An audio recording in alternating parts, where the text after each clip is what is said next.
भोजपुरी गानों का दबदबा अब केवल यूट्यूब तक ही नहीं बल्कि पूरे देश विदेश में गूंजता नजर आ रहा है।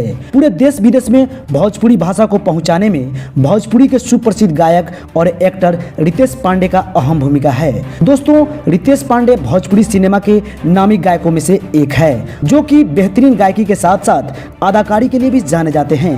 दोस्तों, बता दें, सबसे पहले इनका गाना आया था जो कि सैड सॉन्ग था। गाना का बोल था जाए चंदा।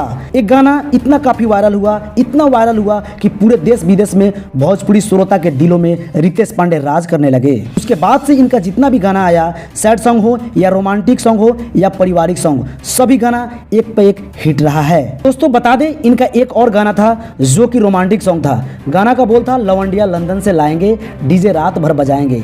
ये गाना यूट्यूब पर 700 मिलियन से क्रॉस कर रही है। इस प्रकार से रितेश पांडे का हर गाना हिट पे हिट रहा है। लेकिन दोस्तों, मैं जिस गानों की बात करने जा रहा हूँ, उस गाने को भोजपुरी के कोई भी गायक, पवन खेसारी जैसे अन्य गायकों से इस गाने का रिकॉर्ड नहीं तोड़ा गया है और न ही रिकॉर्ड टूटने वाला है। दोस्तों, बता दे वो गाना कौन सा है, उस गाने का बोल क्या है।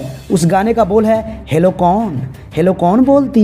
दोस्तों, बता दे, ये गाना 1000 मिलियन पार जा रहा है। ये गाना का रिकॉर्ड नहीं लगता है कि किसी गायक से टूट पाएगा। दोस्तों, बता दे, रितेश पांडे का जो भी गाना आता है वो अश्लील मुक्त रहता है और ना ही किसी गायक का कॉपी रहता है, इसीलिए तो सुपर डुपर हिट रहता है। दोस्तों, बता दे, रितेश पांडे किसी गायक और एक्टरों के साथ विवाद में नहीं रहते हैं, इसलिए इनका हर गाना सुपर हिट रहता है और आते ही पूरे भोजपुरी श्रोता के दिलों और दिमागों में छा जाते हैं।